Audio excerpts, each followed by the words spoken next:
Ang tunay na alay ay hindi lamang pagbibigay ng sobra. Ito'y pagbibigay ng buo, kahit minsan ay masakit, mahirap, o hindi napapansin. Pero ito rin ay may ugat sa pagmamahal sa Diyos at sa ating kapwa.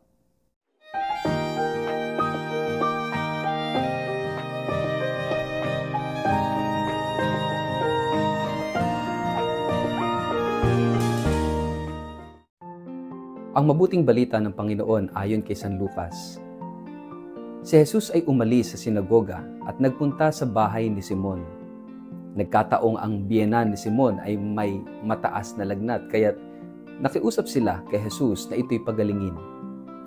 Tumayo si Jesus sa tabi ng higaan ng babae at iniutos na mawala ang lagnat. At ito'y nawala nga. Kaagad namang tumayo ang babae at naglingkod sa kanila.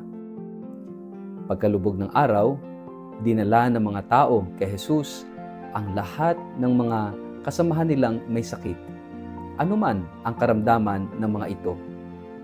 Ipinatong niya ang kanyang kamay sa bawat isa at silang lahat ay gumaling.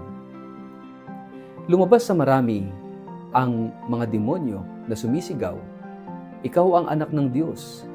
Ngunit sinaway sila ni Jesus at hindi pinahintulutang magsalita sapagkat alam nila na siya ang Kristo. Nang mag-uumaga na, umalis si Jesus at nagpunta sa isang ilang na puok. Hinanap siya ng mga tao at nang matagpuan ay pinakiusapang wag muna siyang umalis. Subalit sinabi niya, dapat ko ring ipangaral sa ibang mga bayan ang magandang balita tungkol sa kaharian ng Diyos. Sapagkat ito ang dahilan, kaya ako isinugo. At nagpatuloy siya ng pangangaral sa mga sinagoga sa buong Judea. Ang mabuting balita ng Panginoon. Word of the day, hear what God has to say.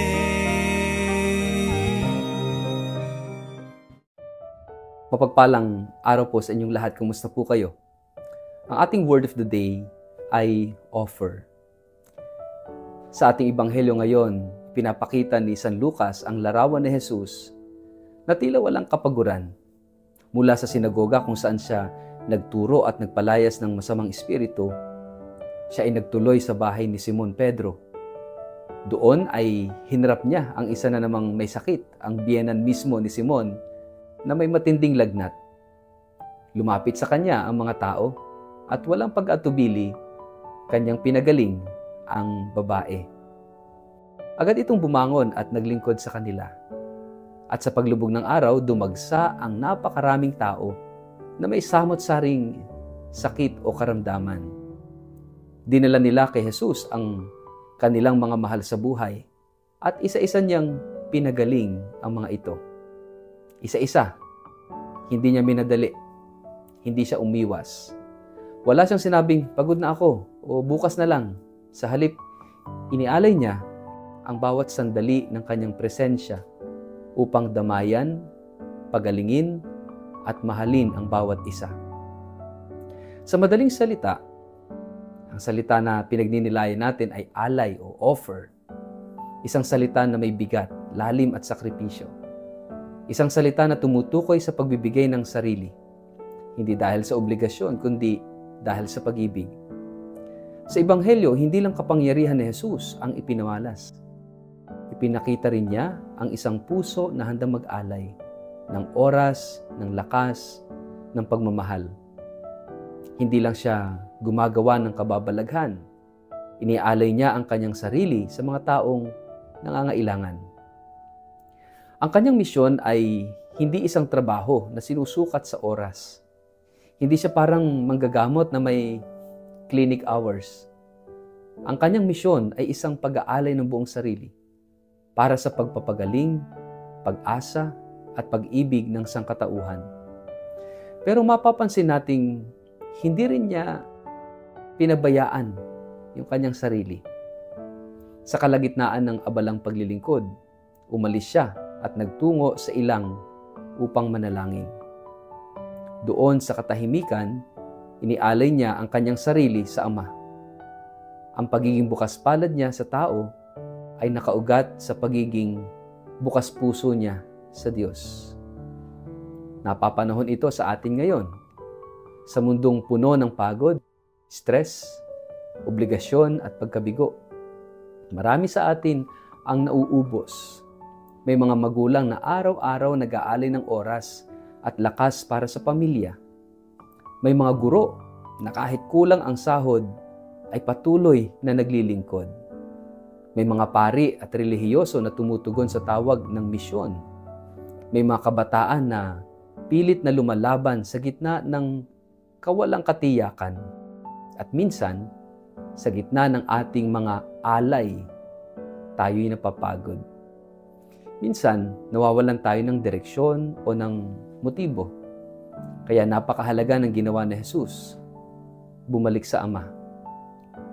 Hindi para umiwas, kundi para magpuno. Dahil hindi natin kaya mag-alay kung tayo mismo ay hungkag. Hindi natin kaya magpuno ng baso ng iba kung ang atin ay ubos na rin.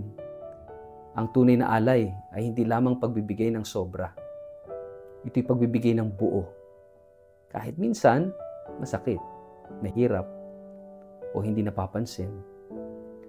Pero ito rin ay may ugat sa pagmamahal sa Diyos at syempre sa ating kapwa. Kung ating ginagawa ay alay o handog, ito ay may saysay. Kahit gaano kaliit yung pagluluto, yung pakikinig, pagtuturo, yung pag-aalaga mo, pagsisimba mo, pagdarasal mo, lahat ito ay nagiging banal kung iniaalay sa Diyos at ginagawa para sa kabutihan ng iba. Hindi lahat ng tumutulong ay nakikita. Hindi lahat na naglilingkod ay nabibigyan ng parangal. Pero ang Diyos ay nakakakita sa bawat alay. Tahimik man o malakas, maliit man o malaki. At tulad ni Jesus, tinatawag din tayong lahat na maging handog, maging alay. Hindi dahil sa gusto nating makilala, kundi dahil ito ang kalikasan ng tunay na pag-ibig. Sa huli, pinili ni Jesus na ipagpatuloy ang kanyang misyon sa ibang mga bayan. Sinabi niya, kailangan ko ring ipangaral ang magandang balita sa ibang mga bayan sapagkat ito ang dahilan ng aking pagparito. Hindi siya nagpatinag sa kasikatan, hindi siya nagpakulong sa komportableng lugar. Sapagkat ang puso niyang nag-aalay ay hindi nalilimitahan. Patuloy itong humahanap kung saan siya kailangan. Pagnilayan natin sa araw-araw nating pamumuhay. Sino o ano ang ating iniaalay? Ang aking gawain ba ay nagiging handog na may pagmamahal o nagiging pabigat na lamang sa aking puso? Sa ngalan ng Ama at ng Anak at ng Espiritu Santo. Amen. Panginoon, turuan mo akong mag-alay. Hindi dahil sa dapat, kundi dahil sa pag-ibig. Gawin mong dalisay ang motibo ng aking puso. Sa gitna ng pagod, tulungan mo akong bumalik sa iyo upang mapuno. At kapag puno na ng iyong pag-ibig, hayaan mong ito'y dumaloy sa iba. Gawin mo akong alay, tahimik, totoo, at tapat. Amen. Pagpalain po kayo at ingatan ng makapangyarihang Diyos, Ama, Anak at Espiritu Santo. Amen.